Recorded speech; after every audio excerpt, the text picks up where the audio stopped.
Trevin. Got that one. He got that one. The Cougs have done it. The comeback Cougs have done it. To the cutter, Waterman. The drive is done. Noah Waterman. Lobs it up to Foose.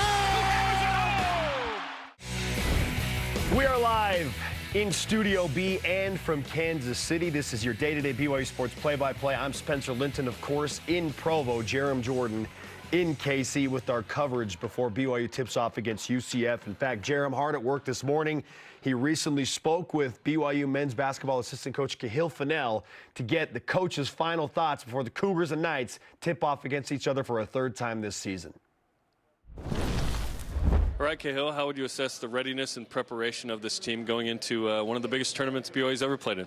Well, we'll see. I think right now we're doing and saying all the right things. I think the guys are ready to go and fired up, and they seem pretty dialed in and focused. And, you know, it's an early tip, and they've got a little bit of an advantage for playing at this time yesterday. So our guys got to hit the ground running and be ready to go right away.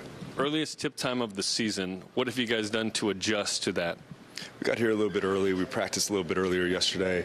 We practiced early on Monday. So there's been a couple days in a row as far as preparation that are occurring at the same time as this tip time. So hopefully we'll be ready. And you know, a lot of times that's just talk, right? That's just things that you and I talk about and fans talk about and the media talks about. But in reality, for our players, they just have to be able to be ready to fight, right? Whether it's in the morning, whether it's in the afternoon, the evening, all that stuff doesn't really matter when the ball goes up. Who's the morning guy on the team? That's a good question. I'm not sure we have many morning guys. They're all college kids, right? Yeah, we don't have guys that are chomping at the bit at 7 a.m. Maybe Townsend Triple. He's always got energy. He's always fired up, and it doesn't really depend on the time of the day. What's the toughest thing about trying to beat a team 3 times in a season? You know, this league, everybody's so well coached and they're so well prepared, so they know what we're doing and vice versa. And you got guys that have a little bit of a chip on their shoulder. They probably feel like they were right in the game, which they were in the last 2 previous games, and they're going to feel like they have a chance. And it's just incumbent upon us to take the fight to them and not let them, you know, get a little bit of confidence and momentum and things like that, and take this game by the scruff of the neck early as possible. You played UCF twice. You beat them twice. They were tight, close games at the end of both. Yet it's been a hot minute since you played them. In fact, it's been exactly a month. 13th of each month, by the way, which is weird playing them. Pick 13th. 13th's kind of the number, right? Taylor Swift, Travis Kelce, it's all connected. I just learned this Taylor Swift thing today, so that's all news to me. I don't know.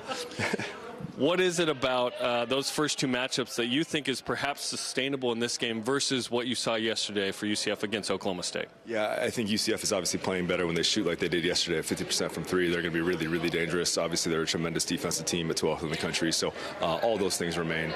For us, it's just adhering to our game plan and our principles, both offensively and defensively. We still have to take care of the basketball. We still have to keep them off the offensive glass. We still have to be really, really aggressive on both ends, and then hopefully those kind of things take care of themselves moving forward. But as far as, you know, changing what we do from game to game to game is against the same opponent. It's slight tweaks here and there, but it's really just dialing down and doubling down on what we do. Diallo's been a handful for a lot of teams, including BYU. What's the best strategy against him with the combination of Khalifa and Foose? I think with either of those guys is physicality and taking the fight to him. He's a big, strong, aggressive kid. He's very, very physical. He'll throw his body into you in the offensive glass and his duck-ins, seals, everything like that. So we can't be second to the fight. We can't be, you know, surprised when he punches us in the face. We have to take the fight to him, like I said. So I think both those guys are ready to do it. Well, thanks for the time and good luck. Thank you so much. Appreciate you.